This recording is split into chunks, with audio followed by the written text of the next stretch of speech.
Don't speak what you don't understand. The truth is not in your command. Don't shout about what you think is fake. The decision isn't yours to make. Don't lie about the way things are. Tall tales will take you very far.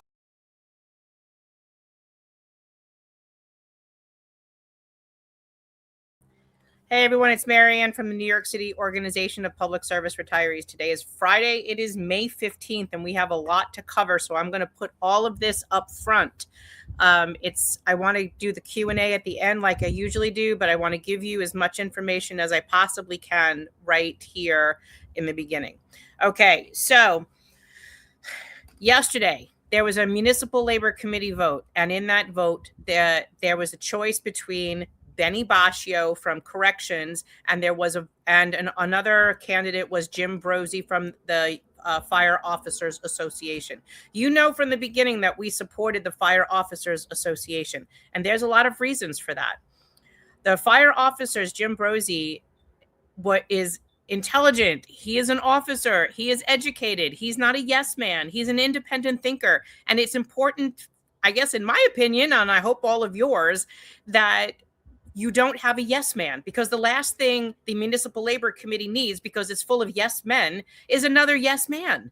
And this is why we were also in the same problem when we had Harry Nespoli, who was chair of the Municipal Labor Committee from Sanitation, right? That's the last thing we need, is just another guy that goes along with the flow. Unfortunately, the Municipal Labor Committee, by a 66 and 1/3 vote, or whatever it was, a 2/3 vote of the entire body, they passed that 66% and got a vote to vote in Benny Bascio. Now, in the 5 years that I've been fighting this fight with all of you, and in the 5 years that I've been afforded opportunities to sit with other union leaders who are going to these MLC meetings and allowed to listen to them or shared audio of these meetings, I think I can count on one hand, maybe 1 or 2 times in the 5 years that Benny Bascio ever said a thing in any of these meetings.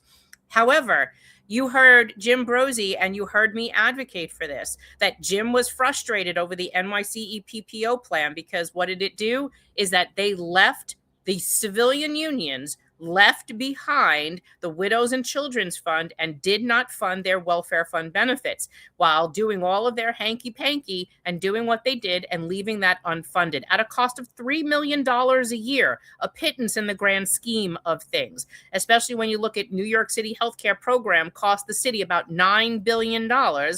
This was a multi-billion-dollar 5-year contract. They couldn't come up with funding for the Widows and Children's Fund, and left the uniform unions basically holding the bag on this. This is what was frustrating. Did Benny Bascio speak out about that? No. So this is my view on this. I was very frustrated by that vote yesterday, learning that.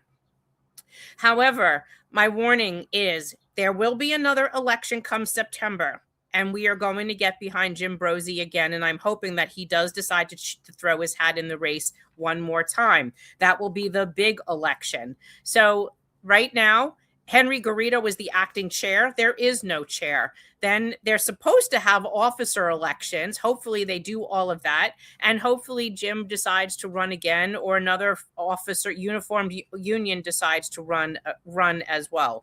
However, if Benny Bascio is on the executive board and he or the officers of the MLC and is another go with the flow yes man, then this organization, as well as others, will hold him as well as the others accountable, like we have for the last 5 years.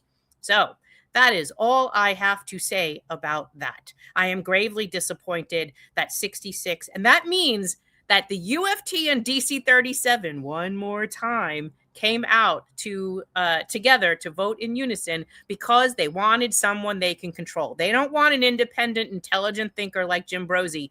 They want someone that they can manipulate. And Benny's been easily manipulatable. Why? Because Benny also agreed to Medicare Advantage. No questions asked. None.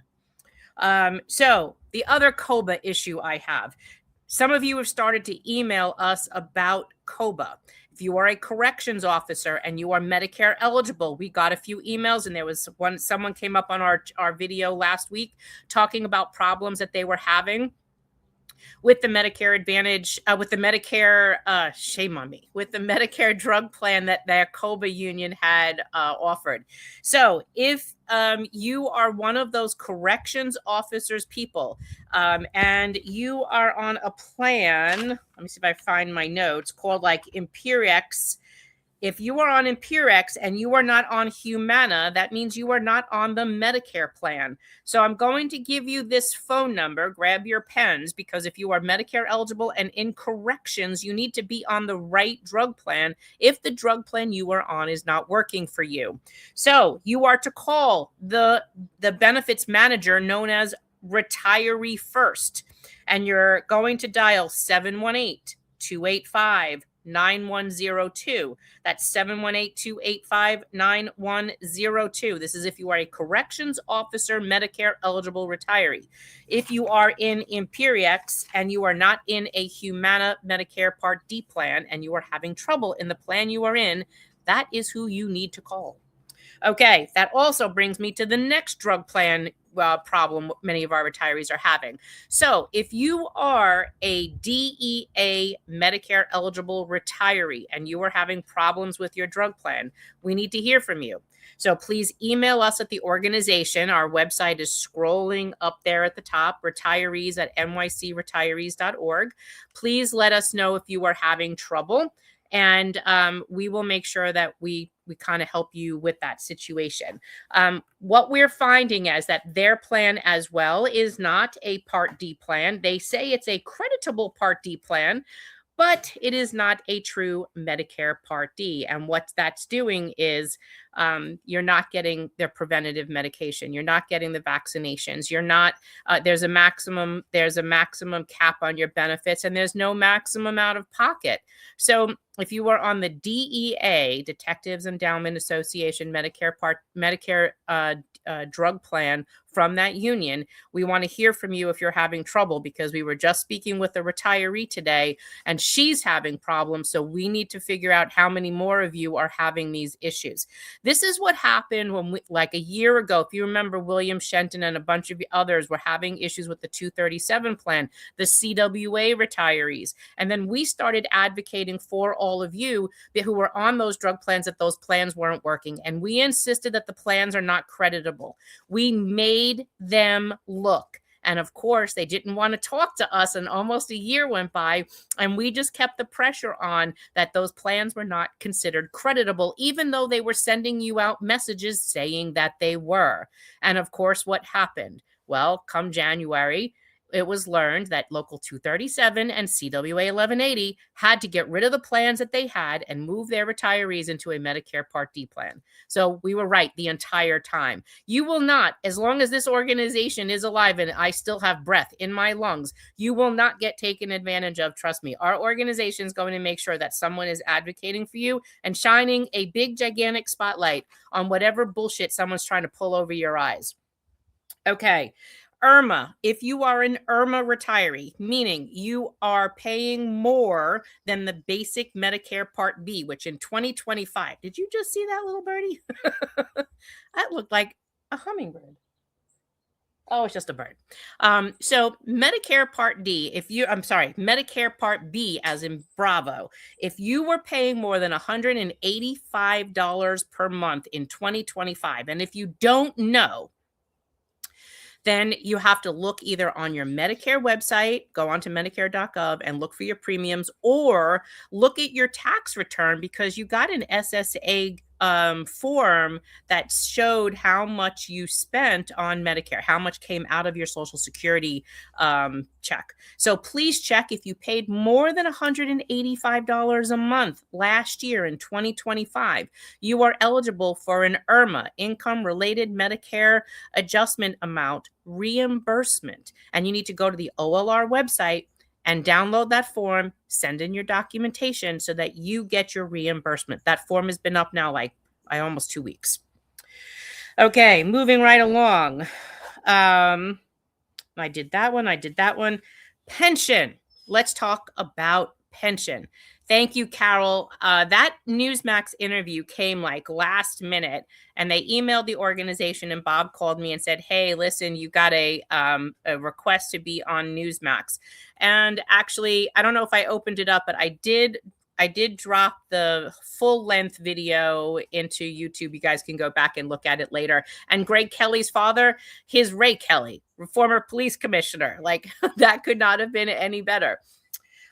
So the pension fund, pension UAL, unfunded accrued liability. This is really concerning, especially to us that we've been talking about it for the last year now, almost year and a half. So the city of New York, with the support of the city council so far, because the speaker we hear had been speaking with the UFT and DC 37 and had proposed doing not just the UAL reamortization, also pension bonds, which I told you I was dead set against, as so was our advisors. And then the mayor wanted to do the UAL as well. And now we are also understanding that it's going to be in the state budget. The state today signed another extender. I think that goes through May 18th. That still is not done. So there's going to be time for you. If you remember last year, we had all of you call the state legislature to say, do not put that in the budget. Do not put that in the budget. Do not put that in the budget. Do not put it in the budget. Well, you're probably going to do that again. I'll get to that in a second. So the unfunded accrued liability, UAL, right now we are being told is supported by 4 of the 5 pension systems. And the only pension system I am told to date that is not supporting the reamortization is the police pension fund. Why are we being told that the others are agreeing to do it? Because they are being promised moolah. We are being told, just like before, that the City Office of Labor Relations is enticing the union leadership who are on the board of trustees of those 5 pension systems, that if they agreed to the reamortization, that they would get more money at the bargaining table for their welfare funds. Now, I'm sure you all remember that video of Michael Mulgrew in 2022 saying, the city said if we gave them back that 20% plan, they would give us that money for our welfare funds. This, to me, is extremely disturbing. And here we go again. Here we go again. It's going to happen again. So now they're looking at what? Another way of padding their welfare funds by putting a pension at risk. And for those of you that have never heard me speak in like the last, 18 or 20 months, who never heard what the unfunded accrued liability reamortization is, remember last year, because this is not political, this is pure financial. You had both Justin Brannan and Brad Lander saying this is a bad idea to do. Mayor Adams wants to do it and stick it in the budget. We wholly disagree. This is not the time. We're not in a fiscal crisis. And we're not in a fiscal crisis right now either. So then you also had like Manhattan Institute and the Citizens Budget Commission, which are typically not union friendly, also saying the same thing. Now just think about that. And I've said this before, whenever you have the left and the right both saying the same thing, this isn't a political issue. This is purely financial. And so I want to commend the police unions that spoke out to the press this week and saying that their pensions, that they broke their rear ends to make sure that their pensions were earned and not put at risk in any way, to make sure that their members and their retirees are protected. I commend you for that. However, I am hearing everyone else, the fire pension system, fire pension fund, NYCERS, New York City Employees Retirement System, BERS, Board of Ed Retirement System, and of course the Teachers Retirement System, once again, who led this charge last year, is leading it again. All of them have agreed so far, I am told, to go ahead and do it. And again, they were encouraged to do so, because why would they want this?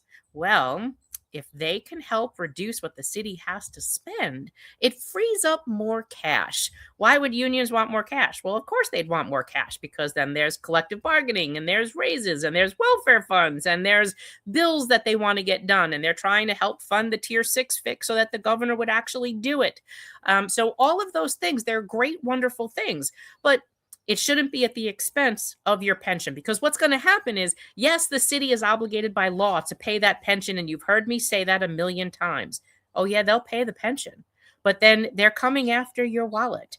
They will charge you a higher fee for services. They will charge you more copays for insurance. They will charge you higher deductibles in your healthcare. They will potentially force you to pay more for whatever service it is that you're paying for in the city of New York. And that's going to happen. They may even raise your taxes if you're still a resident.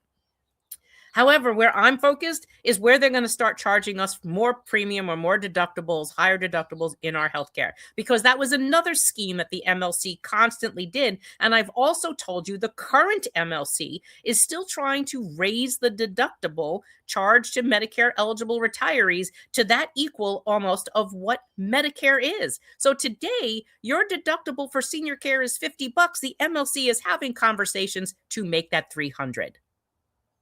Yes. So I've said this before. I'm going to say it again. This is why we need to stay vigilant, because they are going to do things as long as we are not at that table, and we don't belong at that table. But they had a responsibility to protect retirees, and they are not. They are literally serving us up on a silver platter. So in order for us to make sure that we are heard, we have to make sure that our voice is out there, that when we put out a homework, that you guys are calling the state, calling the city council, and to make sure that your voices get heard. So that's why it's super, super important to stay involved and stay active, because this is how they got to this point of taking advantage, and how the Municipal Labor Committee leadership has lost its way by, unfortunately, selling off its retirees. All right. That's basically all the news that I have so far. Oh, one more thing before I start looking at comments and questions. Make sure you are looking for any proof of payment for any copay from January 1 of 2022 through January of 2023. Okay, just look for 1 year, January to January, 22 to 23. I want you to look for any proof of payment that you paid a copay during that period of time. If we're able to finally settle this case, you will get a letter. We will do a million videos and make a wonderful announcement, but you will also get a list of everything that you have to look for, but you're going to have a narrow window to do that. This is why I'm encouraging you to try to do this now. And I've been doing this now for the last 6 months. So hang in there, because hopefully we'll have some really good news. Really, really good news for you. Let's see. Let's go to comments now and see what we have. Laura, how dandy. Benny is perfect for Garrido, and Mulgrew is such a compromised, pathetic leadership. And this was disturbing, Laura, because there was really no reason for that. I mean, I'm sure Henry went around and told all of his locals, you have to do this, or give me your proxy. It's just frustrating to learn that that's how that happened. I'm glad you liked it, Roberta. I've been trying to get to sleep early, but that was a late night for me, but I'm glad I did it. And I'm glad you guys liked it. Hopefully more will come. And it was crazy, because that one video that I did at City Hall went totally viral, 100,000 hits across several of our multimedias, so social medias. It was absolutely crazy. Long Beach, finally got my Medicare replacement card. Great. Your accountant does your Irma? That's interesting. Okay. Thank you, Helen Reddy. My new song, We Are Retirees, Hear Us Roar in Numbers Too Big to Ignore. And we know too much to go back. That's sweet. Nice, Anne. I'm glad you brought Ray Kelly up. Yes, Ray Kelly. Hey, David, good to see you. Jeanette, just mind-boggling how these progressives get elected to city council. Well, Jeanette, I mean, it is a Democratic city. I wouldn't blame progressives for all these issues. There's a lot of other people that are to blame as well that aren't progressive. The question I would really like the answer to is, if police and fire pension boards vote this down, that would be to pension boards saying no. So what happens? Katie, this is a great question. So what happens now? The mayor likes this idea. If the city council now has to approve this budget, if they approve it, then what happens? Well, it gets put into the state budget, right? So now it's in the state budget. What's going to happen then? It goes to all 5 pension systems. That means the trustees of every one of those pension systems has to vote on this. And I'm already going to tell you how I already know how 3 of the 5 will vote, because they were supporting this the last time when even that was a 12-year extension. This is only 5. So I will tell you that those 5 pension systems, that's why the UFT leadership is trying to push through Tom Brown, because Tom Brown was leading this the last time. So this is what you got to keep your eyes on. And this is why all elections count. If you have a vote on a board of trustees for your retirement system, you better make sure you vote, because this is what guides how they're going to vote. Is Tom Brown going to do what Mulgrew says or what Mulgrew wants? Yeah, of course he is. Now, he says he has a fiduciary responsibility, which he does, because I've watched his videos. However, he supported this from the get-go. They're not looking at the risk, even though they say they are, because they would be listening to all the financial experts saying this is not a good idea. But where this is, again, another situation where retirees will look at this issue differently, because our needs are inherently different. Right now, an active worker has more time before he or she has to collect that pension. Right now, we are collecting our pension, and we don't want to see that has a risk. They're not even worried about it. Look, they're not even worried about their damn health care. It's us that's worried about it, because we're the ones that are actually using it. Remember, we were told that one year, was it 21? We were calling around asking all of the unions, hey, like, would you talk to us about this issue? How do you stand on this? And a couple of the active workers literally said to us, hey, listen, if we had to sell off that old people insurance for a raise, we will, because we have to work another 40 years. We don't need that old people insurance. They're not recognizing that old people's insurance is their insurance. So sadly, but true. Joined the retiree organization. Great work. Mayor of Bodybuilding TV. Cool. Thank you for joining us. Make sure you donate to us as well. Our same website where you joined, nycretirees.org. Some retirees support us with a monthly donation. Donate whatever you can, and one time, quarterly, whatever you're able to do, because this helps fund our lawyers and the organization staying active to be able to fight for you. So welcome to the club. Bait and switch union welfare fund. I know, Roberta. Will the PBA get the money if they refuse to pay ball? Well, Gerald, I can't answer that question, because of course that's not in writing, but I will tell you the unions will probably be offered that they will get welfare fund money at the table if they play nice now. They're going to do that on a handshake and a wink, and they will probably say, listen, you go along with this now, we'll remember this when we're in the room. And that's kind of how this stuff goes. They're not going to go, hey, you pass this UAL amortization and I'll give you some dough. They're not going to say it that way. Of course, that's traceable. And they're not going to want to admit it either. But it's what they did the last time. Tell me they're going to do this for no darned reason? No, they're going to do it for a reason. And it's because they need the funding. Otherwise, there would be no reason to do this. Don't tell me you just want to smooth the pension payments out instead of paying smaller monies now and then larger monies as the next couple of years. That doesn't make any sense. You're allotted $10 billion a year to pay this off. Just pay the damn $10 billion a year. Come the end of 2032, there's no longer, you have $10 billion you're using to pay pensions that you no longer need.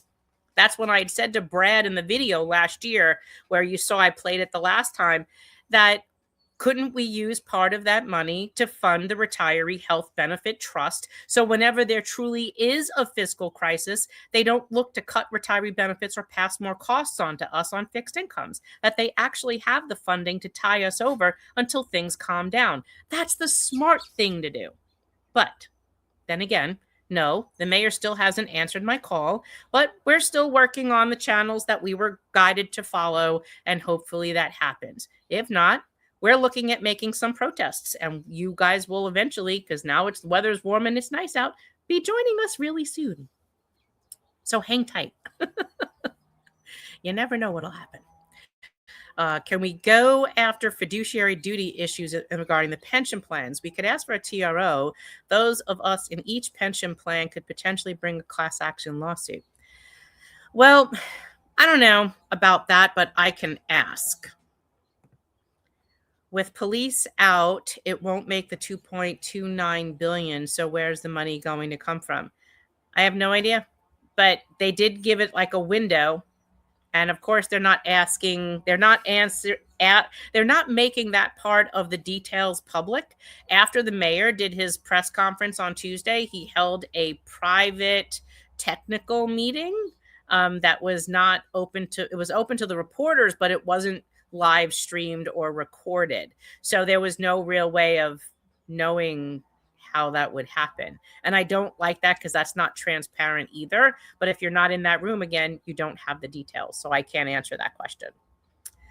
So will the other 4 pension funds who agree to do it will be rewarded, but the police will be, but will the police also be included? Oh, so you're asking the same question, Gerald. I can't tell you what will happen. They're not making that, but I will tell you that is currently an enticement. And we've heard that from a few sources, so I'll tell you that's what we were told. The pension amortization is nuts and horrific. How any union boss can view our pensions as trade-offs. Yeah, so Laura, listen to this. If you go up on DC 37 social media, DC 37 is literally saying, do not vote for Intro 303, which is the No More 24 bill, because the bill would jeopardize workers, their wages, their health care benefits, and their pensions. That is the biggest lie of the century after the Medicare Advantage lie. Here is a union, a huge union, literally arguing to force workers to work 24 hours and only get paid for 13. I never thought I would see the day. I mean, they not only lost their soul, they lost their way, they've lost all morality in its entirety. Never should a union say, you should go work 24 hours and accept that 13-hour payment. Like, that's absolutely ridiculous. So if you do go up there, know that they may just block you, but at least, you could always create another screen name, but do it before you post on their website, in case they happen to block you and prevent you from creating new screen names that will have access to their pages. But create a second screen name and then go on and say your piece. But yeah, that's what their posts are, getting their members to call. So calls. Let's touch on that briefly before I continue with the comments. So the other day, I had said to you, I've posted up on our social, to support the No More 24 group. We have been working with the No More 24 group since like last year. And the reason, or 2 years, I'm sorry, the last 2 years. And the reason why is because not only do we have the same sponsor on our legislation, Council Member Marte, but their bills are basically directly in line with ours. We're meeting the same issues. The same people are against us. It's being fought by the union, DC 37. And they're misrepresenting the facts of the case in order to get their way. It's discouraging to see. And remember too, many retirees have home care. Many of our retirees are homebound, or they need home aides to help them get through their day with what we call ADLs, activities of daily living, which might be eating, which might be toileting, which might be getting dressed. There's a lot of things that they need help with. And unfortunately, if a unscrupulous agency sends someone to a retiree that's a 24-hour shift worker and they're only getting paid for 13 hours, and you don't know that, I'm telling you this. So this is why it's important to know that these people are being told that, under threat of maybe losing their job, that they have to stay in your home for 24 hours and accept only 13 hours of pay. Typically, when they stay in your house, they're not given any privacy. They're not given a special place to go sleep or lay down. They're either laying on your sofa or sleeping in a chair. And that's if they can sleep, because if you are one of those patients that has some issues that needs to be addressed multiple times during the night, they're not resting. So someone had said to me, hey, why are we helping these people out? Well, that's because we've been working together for like the last 2 years. And these workers help us in our time of need. And this is why it's important to align, because the more friends you have, the more when we do a call, remember, they came to our rally.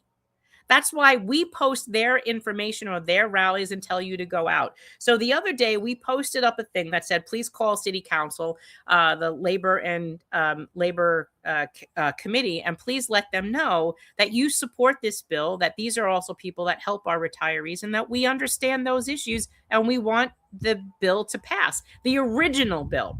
And that was because at the 11th hour, we were told that the council had altered the language and tried to force through that it was optional for the worker to choose whether or not to do a 24-hour shift. And that was at the request of DC 37. Now, listen, you and I have been around the sun way more times than Henry has, right?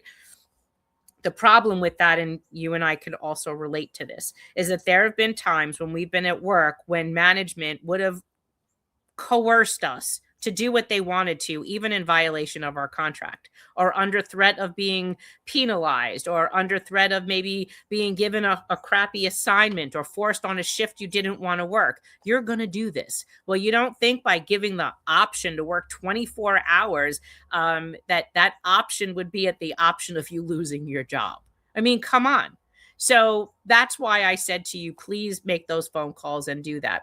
Today, I posted a homework assignment and I asked you guys to, and I know it was like probably about 1 or 2 o'clock by the time I did it, but I had to format the document for you, is to call last year's Senate sponsors on our legislation and ask you to please call the Senate sponsors that were on last year's bill and ask them to sign on to this bill, Senate Bill 9945.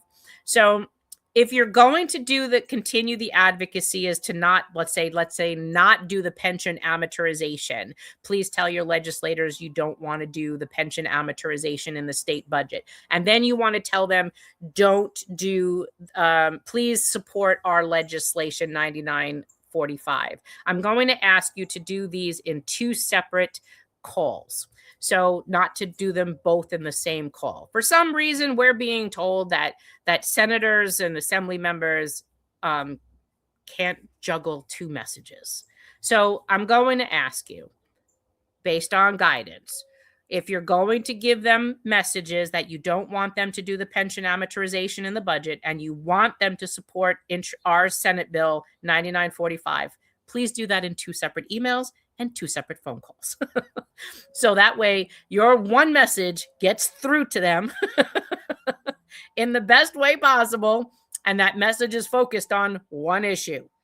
I don't know. I think we tend to be able to multitask and juggle a million things, but for whatever reason, the theory is they can't. And the priority would be just whatever specific call that you're working for. So please, if you're interested in doing that, we did this last year where we also did our bill and we also were advocating to not put the reamortization in the state budget. You have next week to do those calls. You can do them both. I'm asking you to just do them separately. No, Marianne, the mayor did not give me an appointment. I am still being ignored, but hopefully not for too long. Let's see what happens. Maybe VW repair commercials. I know I was working on my Beetle last night on the MG, and I'm still working on the brakes on that, and got to work on my bus a little bit yesterday. So hopefully this weekend I could finish doing the brakes on my MG. And then hopefully next week, my friend Alan will bring back the axle hubs for me, because he had to push out the axle stubs and the bearings, and then reassemble them and bring them back, and then I could fix everything else. So hopefully my bus and my MG will be on the road soon. New benefits prescription is so sad. Have to call and beg them to get approval and denied. I'm sure I'm not the only one. So Joseph, unless you tell me what your union is, if you're on the city plan or you're on a union drug plan, I can't answer that question, because I don't know what plan you're on. So if you're going to write me back and you're still on here listening, I need to know, are you on the Medicare plan? Are you on senior care? Are you on the NYC EPPO? Are you on the city drug plan? Or you're on a union plan? You got to give it to me all. 2 times. I will call them also. Okay, Judy, you do that. Are the projections assuming that all 5 say yes? Yes.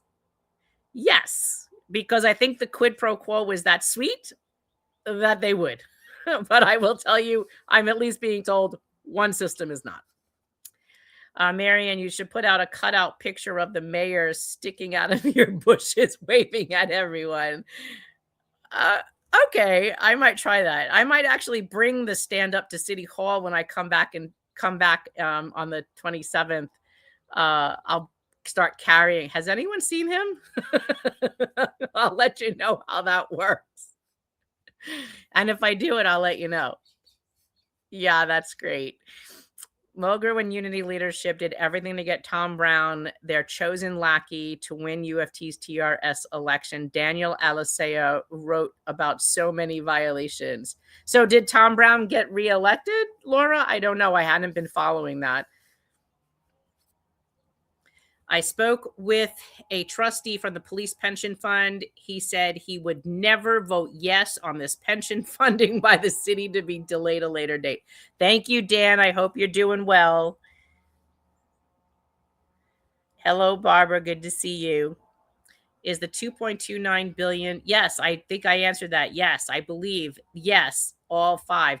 Yes, across 5 pension systems. They were hoping the answer is yes. I have a bird nest over my head. I have receipts for no. So Luciana, you're not sending in anything yet because the case hasn't settled. You're just going to hold them in an envelope someplace safe. Hold them. Don't lose them. Hold them. Every receipt you find could potentially mean reimbursement for you. So hold on to them somewhere safe. How did you get so involved in this? My name is Dan, retired NYPD. So, hey, Dan. So you may not remember me from years ago, but I also started the FDNY EMS Retirees Association, and I also was advocating for FDNY EMS after 9/11, and then formed a coalition across all the unions after 9/11 for 9/11 related healthcare. I happened to work in a location that gave me knowledge of certain things that was very instrumental in us fighting for our rights. And then that's how my advocacy started. And then, of course, I've been doing pensions and benefits for, I don't know, over 35 years, 40 years. It's been a long time. So, yeah, like 35 years. It's been a long time. Where is Mark Levine on this? So, Jeanette, I do believe Mark Levine does agree with the reamortization, as long as the money that is not now would not now be attributed to pension funding is used appropriately. And the way it was described to me is towards funding important things, like not frivolous things. But unless I see a full itemization of that list, I really can't tell you. But he sees an avenue for smoothing out the payments, was his words. And so we'll see what happens with that. We just started on conversations, and I told him that I may not always agree with you, but I respect you for at least having the conversation with me and listening to my position and why we're here. And yes, for all of you that gave us questions, we gave those questions to his office to respond to. As soon as we get those answers back, I will report back to you with those answers. So I'm looking forward to that. I wanted to give them a couple weeks to get those answers to us. Because it was a lot of questions and some explanations. And then I did invite him here to come and speak with us. So like I said, it's important that you speak with people in these positions, even if you don't agree with them, because we should know why he agrees with something that we don't, or he disagrees with something that we do. And at least to have the respect to have the conversation, even if you don't agree. So I'm happy that we have that with many other elected officials. And I want to keep that going because it's that conversation that builds trust and friendships.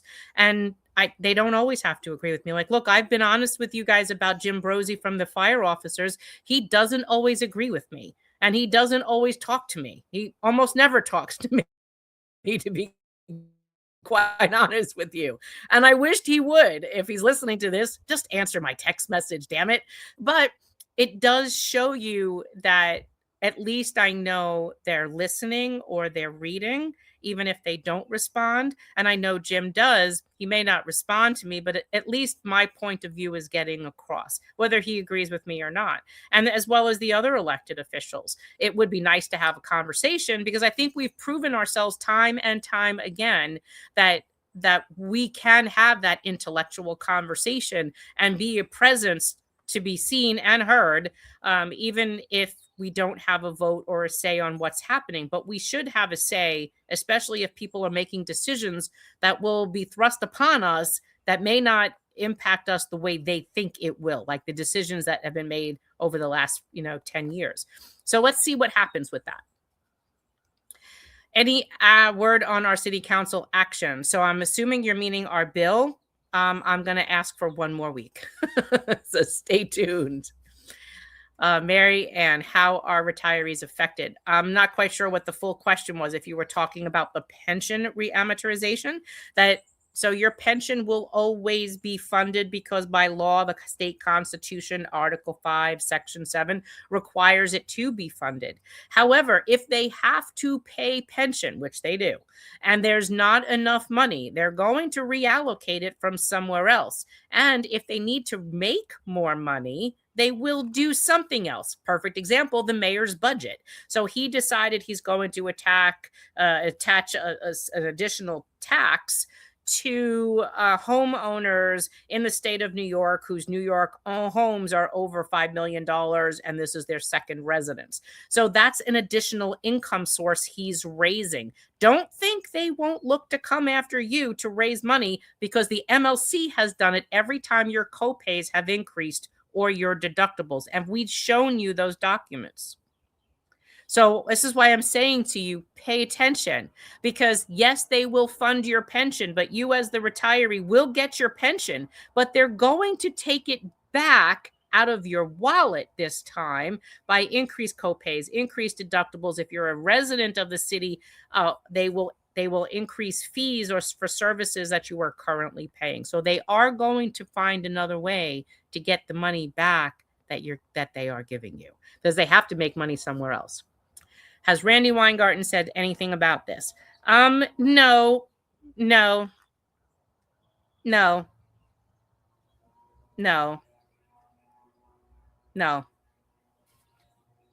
Moving on. George Roman, Mayor, you have to run for mayor. Of course, because you want me to be driven crazy, right? Many of my 2022 copays were made on behalf of my deceased wife. Some of our providers didn't bill us for those copays.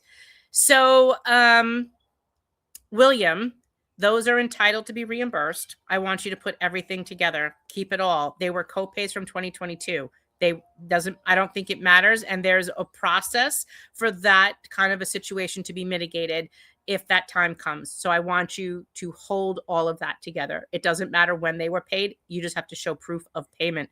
The bill goes back to the date in which it was covered. So for right now, just look for January 22 to January 23. Outside of New York City, 24-hour shifts are not allowed. Yes, Ellen, and they're actually paid by Medicaid in 2 12-hour shifts, the way it's supposed to be. It's just New York State thinks it's okay to make women slaves in the state, and that's wrong, and someone needs to put their foot down for that.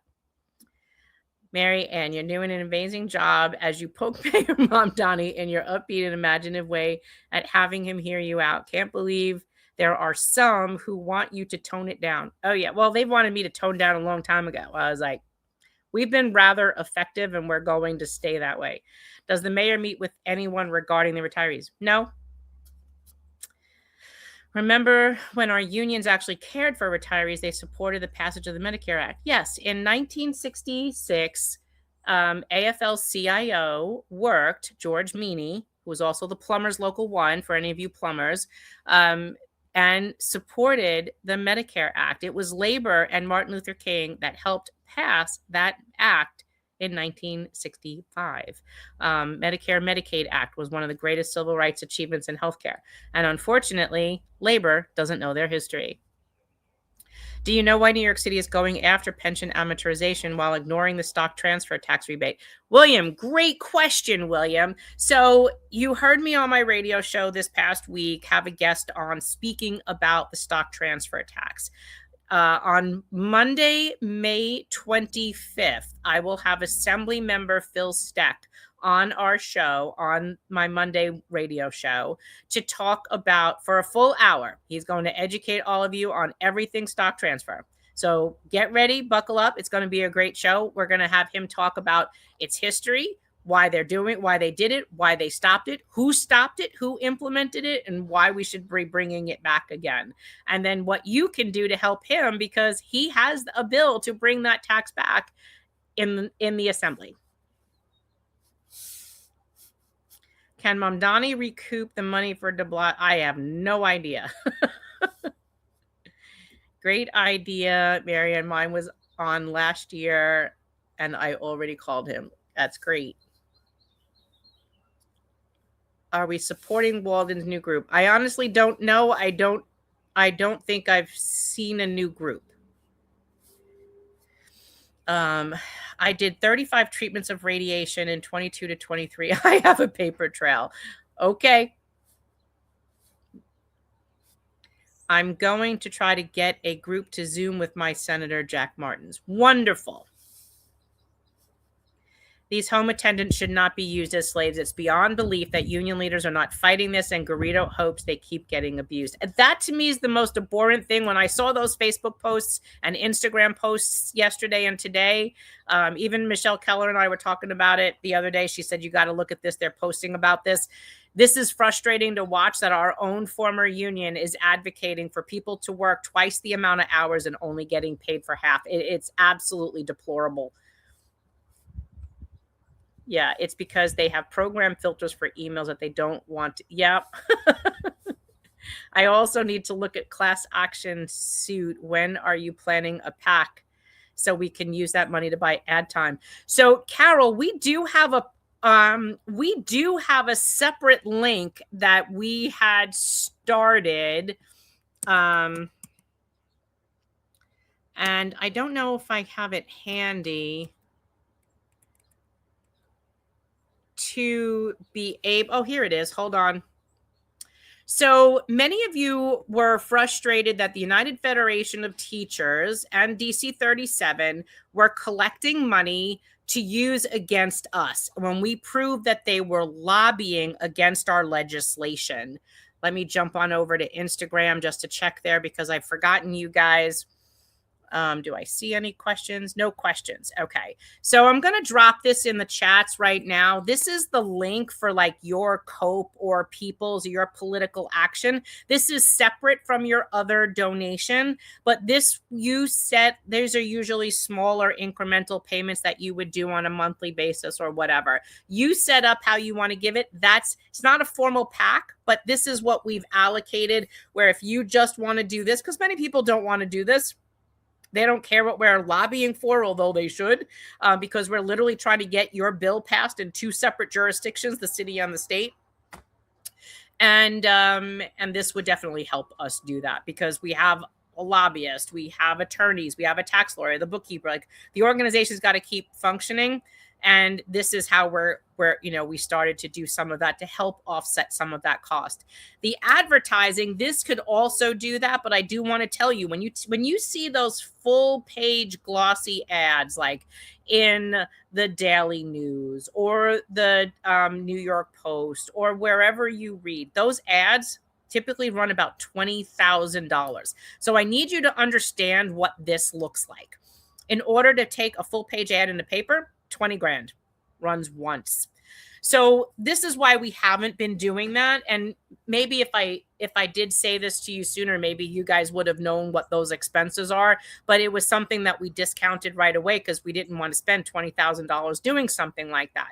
Maybe if it was something big, or we needed to get attention really quick, or we could maximize our attention, but we're still trying to fund everything else, and the legislation to us is really super important, which is why we decided to step up we really haven't pressured for fundraising. So we started then doing fundraising since the middle of April, actually, to get people who are following us on our social media, in our Facebook page, emailing us for help, but not contributing to the organization. And we said, some of you never donated. Some of you haven't donated since December. Some of you haven't donated in the last several years. You guys are the ones, since we keep doing the work and we're not getting paid to do this, to help us fund this. So we said, you know what, now it's time, because we've been dipping into our savings, which thank God we have, but now we need to increase that. We need to actually have a full operating monies to go forward to be able to step up this pressure. Because look, we're fighting this 5 years.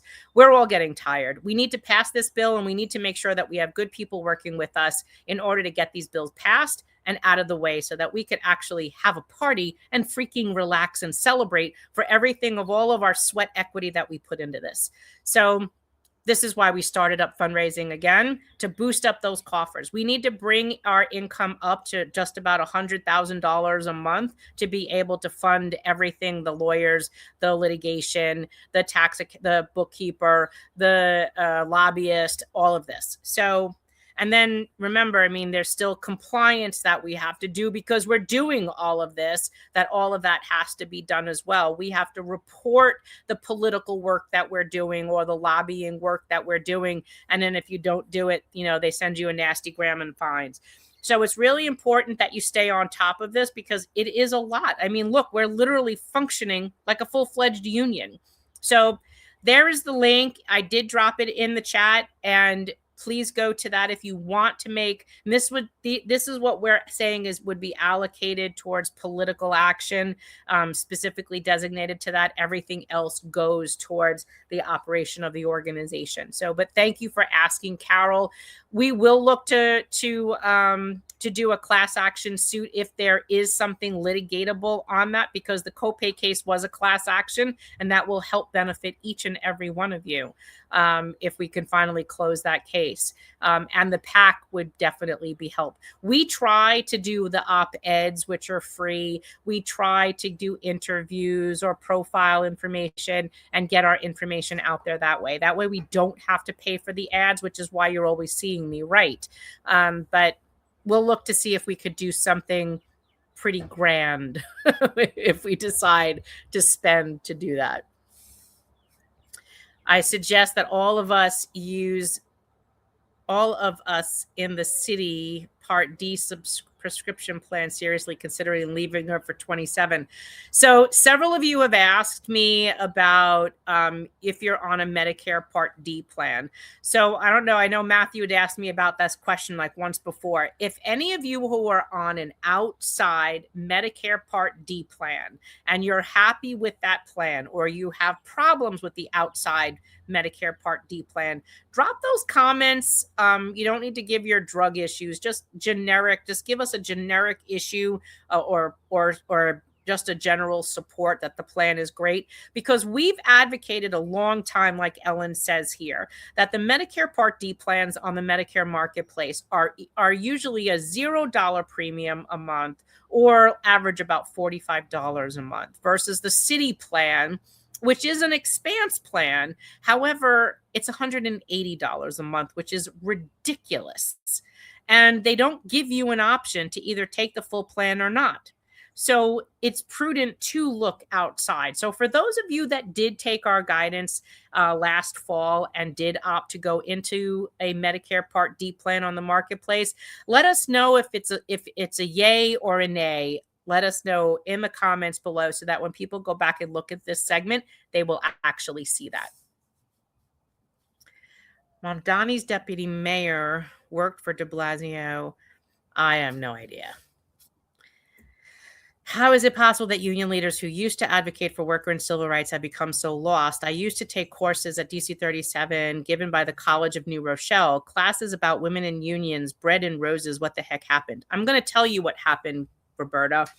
More and more, we keep hearing from labor, and I'm hoping on Monday's radio show, if I'm able to lock them in, you'll see a group of Teamsters, mostly women, who are frustrated with their unions becoming corporatist, meaning getting in bed with management. And that's the same complaint we've had about DC 37, the UFT, the previous sanitation president, Harry Nespoli. These are issues that we've long raised, and we're watching this time and time again. This is why you see movements of union members trying to take back their union.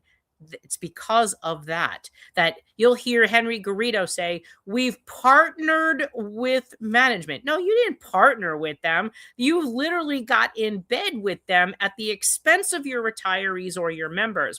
And unfortunately, that's exactly what's happening. But it's not just New York City. It's happening in many unions around the country. I want you guys to hear this story. I'm hoping that they say yes to come in on Monday because their story is powerful, what happened to them. Joe Maniscalco had been writing about it as well. So we'll see what happens. George, I did 30 treatments of radiation. I lost all the $15 paperwork and my wife, but she passed away. So, George, you would be entitled to both yours and hers. There will be ways for you to get those copays. You can proof of payment of those copays. It's as simple as maybe even going to your doctor's office. And what we're trying to do is if this case does resolve, there will be a way that if you can't find any of those receipts, that you should be able to bring something to the doctor's office to get certified that they were paid and hopefully reimbursed. Okay, so hang tight. When we finalize all of that, you will hear from us. But if you're able to get maybe a rundown, a spreadsheet or something, or a letter that says all of those costs were paid, you have no outstanding balance, that would definitely help you. But hang in there, okay? How about the billboard truck going to Gracie Mansion to tell Mom Donnie to speak with you? That would be great if we could get it close enough, but I'll also tell you, how would you like to go to Gracie Mansion? Because I think we could do that. It's not the easiest place to get to, close, in proximity-wise to the train station, but I bet you we could do that, make that work. Hey, Mary Ann, what is the situation on Stephen Oliva? I've already discussed that in the beginning. Go back and watch. Thanks for the answer. I admired your efforts. Thank you. Thank you. I'm glad you're with us. Luciana, thank you. You're the best. And thank you so much for what you're doing. God bless you. You too, Luciana. Is Menon supporting us? I can tell you I have not spoken to her personally this year, but I will be speaking to her shortly. Have you thought about setting up an encampment in front of Gracie Mansion or a silent vigil? Are you coming into town for that?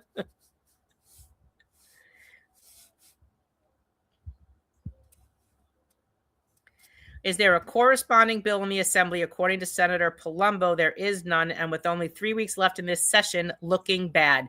Joe, I know your sentiment. Trust me, I have been vocal on this, even to my own team. So there was a lot of fuck-ups with this, and some of them I do believe were intentional. However, they are fixing them.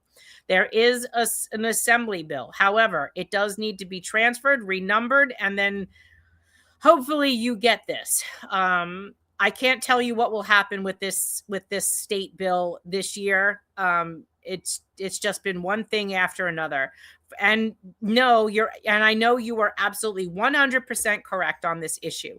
The Senate, the legislature has appealed to the governor, we're told, to extend the legislative season because they have been focused on the budget, and now they've just did like their 12th extender through May 18th.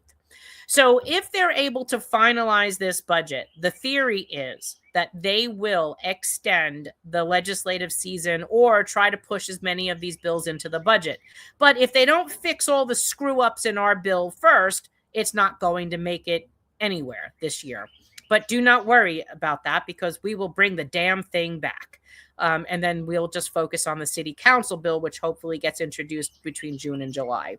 But I am well aware of this issue, and trust me, I have been equally as vocal on it, if not more, and my team has heard me loud and clear about how I'm not happy about that. We ran the city. We have experts on everything. We provide expertise for free. What's not to like? Willful blindness on the part of Mamdani. Well, remember, many in Mamdani's staff is from DC 37. They don't want to speak with us. Yes, that also came out today. Think of the second house value was lowered to $1 million, but they're not going to make a lot off of that either. The number, I think, was like 30 million or 60 million. It wasn't a lot of money. So Tommy, nice to see you. Have you been able to speak with Julie, although AFT own her? Not yet. Last time I spoke to her was just before the new year, but I have spoken with her staff. I'm being hopeful on that. Those conversations were very good. I'm supposed to see her soon.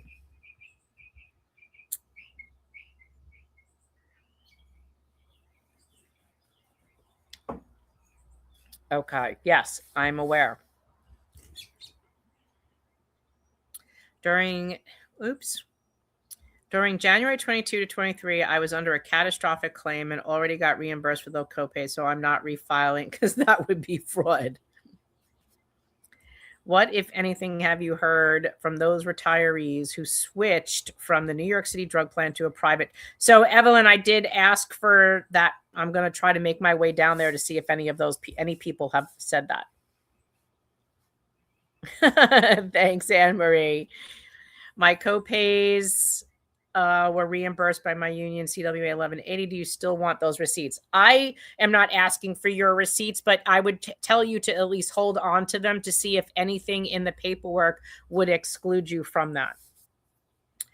In my opinion, we wouldn't be faced with all this if the bad actors who violated and deliberately bankrupted the Health Insurance Stabilization Fund were held accountable. Instead, Garrido and Mulgrew have been embraced by Mamdani and the other official. What the hell? What the hell? I know. But trust me, my dear, Judgment Day is coming. For the copay reimbursement, do we need EOBs? No, you don't need EOBs. You just need the receipts. I have WellCare. This is a Medicare Part D marketplace plan. I have WellCare, and so happy I didn't stay on the New York City plan. Thank you, Janet, for letting us know. Anyone else who is on a Medicare Part D plan that they got on the marketplace, please let us know. Are you happy with it or not happy with it? And remember something, guys. Those Medicare Part D plans on the marketplace, you have to put in your zip code, your medications, your gender, and because they need to know your age, where you live, and what drugs you're taking. And then the system tells you what plans cover your drugs in your area. And then they give you not just the premium for the plan, they also tell you what the drug will cost that year. This is why we've been pushing you to look outside, because the city wouldn't even tell us what was the formulary until after open enrollment closed. And you didn't even know drug prices either. So it's when they're hiding that much, there's no reason to stay there with them.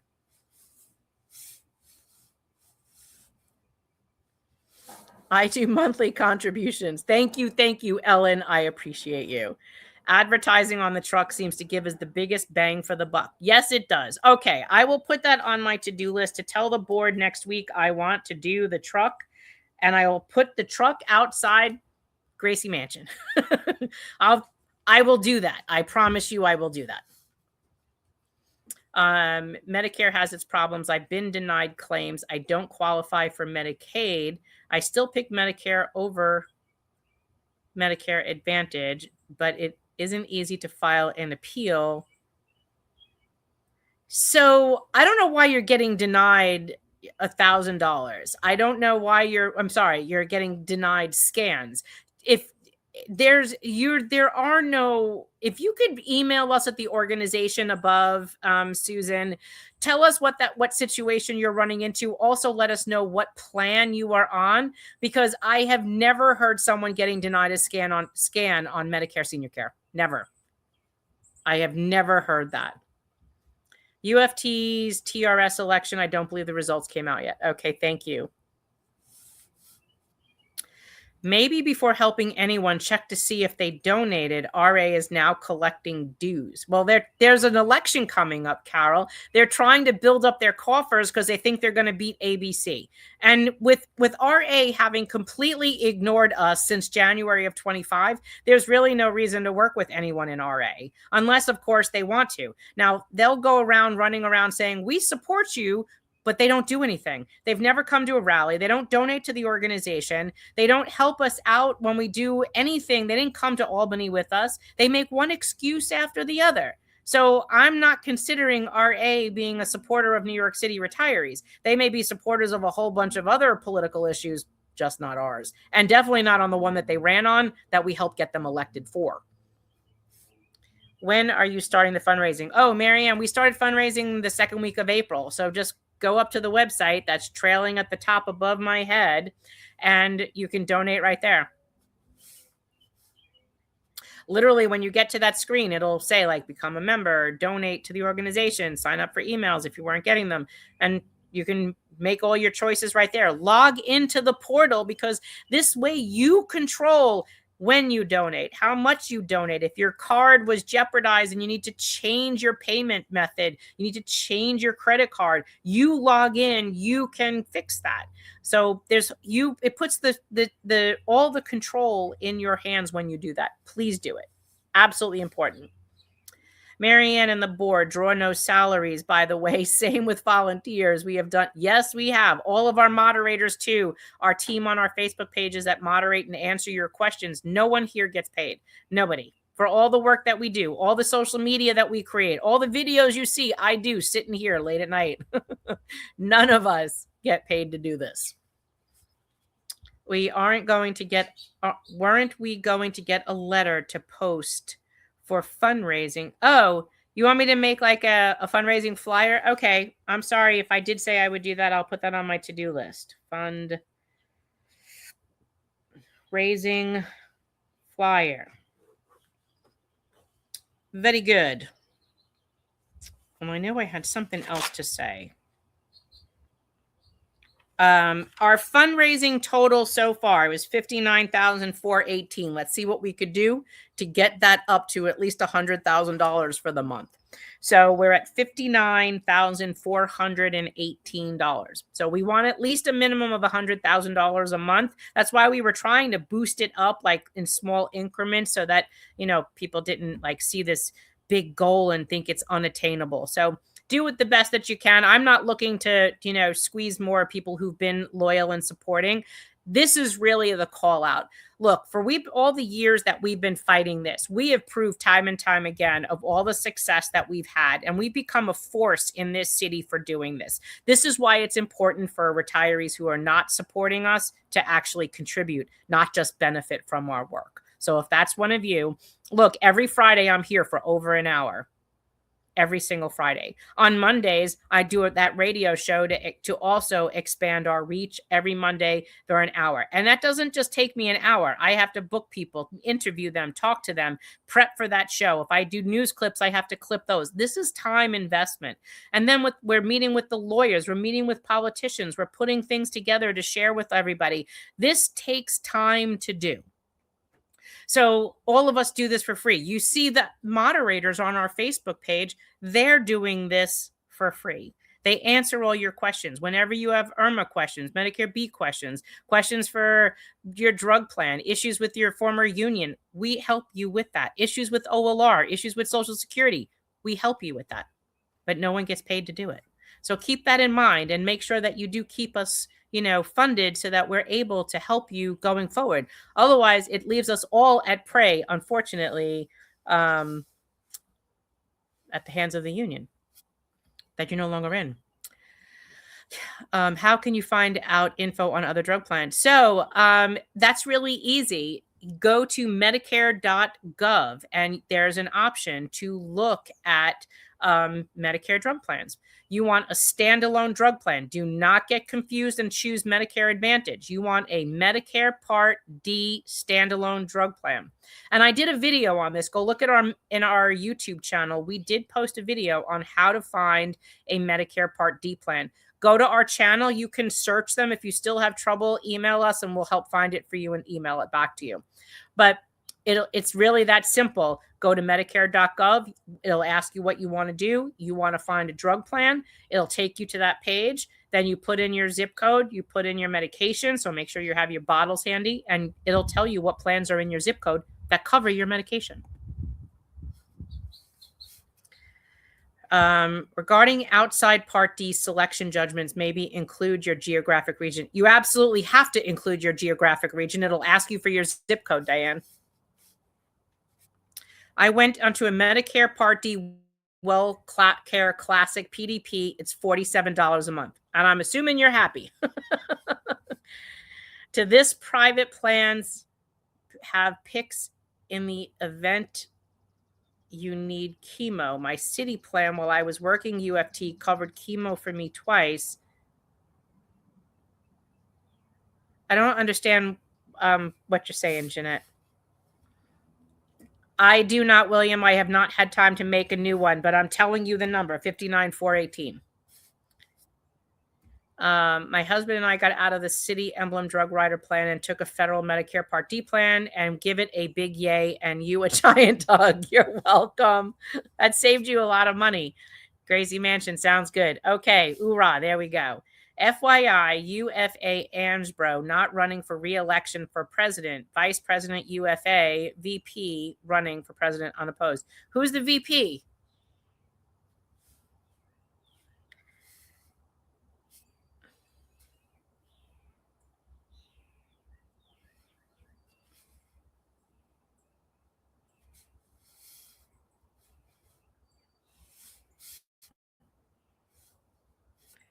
Same here. Mine is $0 premiums a month. See, absolutely perfect.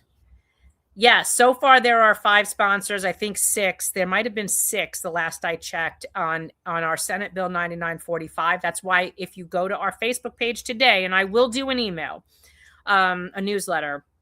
I know I haven't done one in like 2 weeks, but I will do an email and I will put the homework there where I asked you to email and call the state senators who were on the bill last year to try to pull them on. The pension scheme is a poison pill. There are different people in groups who think cutting our benefits will solve everything. Let's not be saps and suckers. You're welcome. Thank you, Mary. And we just joined the organization. We'll be sending a donation to support your work. You do a great job. Thank you. I've been doing monthly contribute. Thank you, Mary Ann. I appreciate you. Called Virginia Maloney's office, District 4, and representative said she had productive talks with you. Yes, she has. So hang in there. I'll meet the sign truck again like I did last time in Astoria and City Hall. At least this time it will be warmer. Hang in there, Tommy. I'll put something together. If the billboard truck goes to Gracie Mansion, notify the news media, and we're doing it. Might get news coverage too. Yep. I was banned from RA.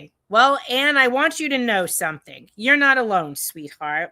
You know, we let them all in our page until they got kind of snippy, and some of them were quite rude. But I will tell you that I did apply to the UFT RTC page. And I will tell you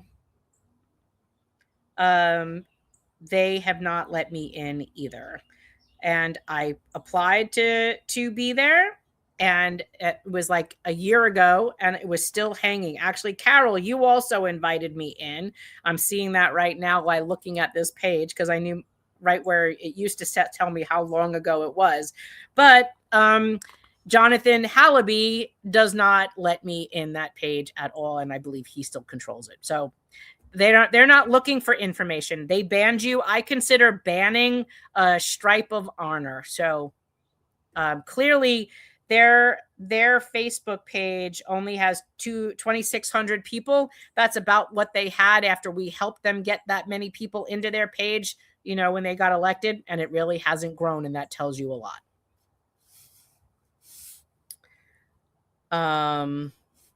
I pledge to make a new contribution next week. Keep up you're welcome, John. I'm glad to see you.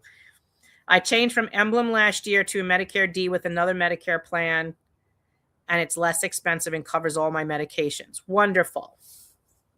So it looks like for those of you that went outside, you're pretty happy. TRS is forcing everybody this year who has taken out a partial RMDs to take out their balance by the end of October, thereby not accruing interest for November and December. They want to wait to December. They must take out their total RMD amount again, besides what they've already taken out. So I don't know. You may, if this is your TDA, if this is your TDA, honestly, Evelyn, you might want to consider going to a financial planner and rolling that into something else where maybe the rules are not so ridiculous. There's got to be a reason for them, for them to do that. Just do auto pay, super easy. Even $10 a month helps. Yes, it does. Thank you, Ellen. I'm raising my monthly contributions because it's the right thing to do. Thank you, Ismail. Thank you so much, Marion, and moderators, for all your time. I love our moderators. They are fantastic. It seems GHI senior care is useless and rarely pays anything after Medicare. Well, Laureen, basically Medicare pays the first 80%, senior care pays the last 20%. By the time you pay your copay, there almost is nothing left, and that was done by design. Remember, the union said, you give us back that 20% plan, we'll give you that money for your welfare fund. When they could not force us into Medicare Advantage, they found another way, a backdoor way to get that 20% back. That was the copays. You can thank the UFT and DC 37 for that, Laureen. Michael Pisano, I loved air cool bugs. So my MG is really a beetle in disguise. It's not really a bug, but it is a beetle, and it's the same. You see my videos. I post them up all the time when I'm working on them. My bus is a 1971 1.6 liter, 1.6 cc engine, and that is a Volkswagen. And my other Volkswagen is a 1970 Beetle. It's the same engine, but it's a kit car, so it looks like a 1952 MG. It's total fiberglass. It's probably like a major death trap, but I still absolutely enjoy it. It's like topless, convertible. It does have a roof if you need it, and the doors are suicide doors. It's really kind of cool.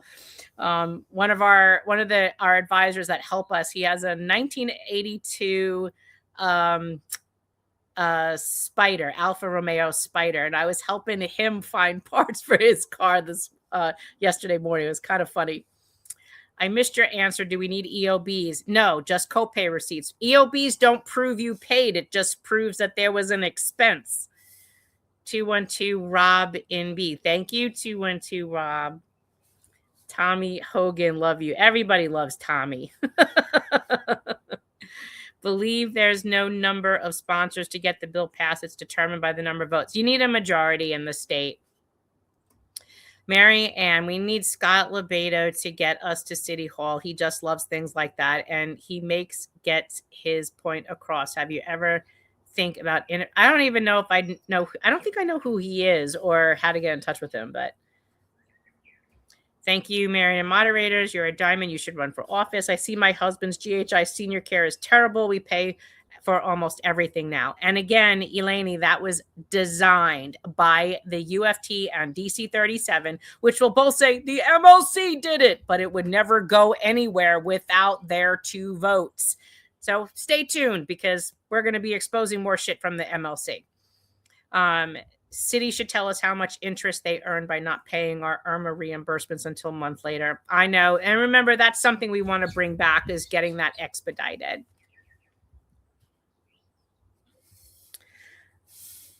Thank you.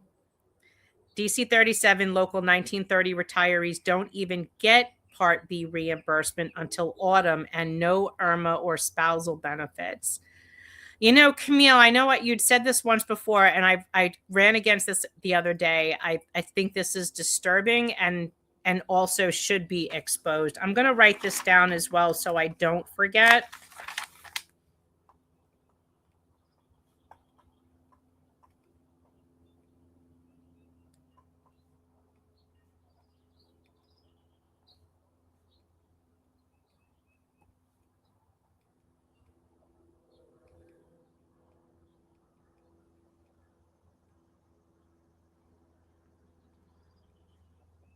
And no spousal benefits. I didn't know that either.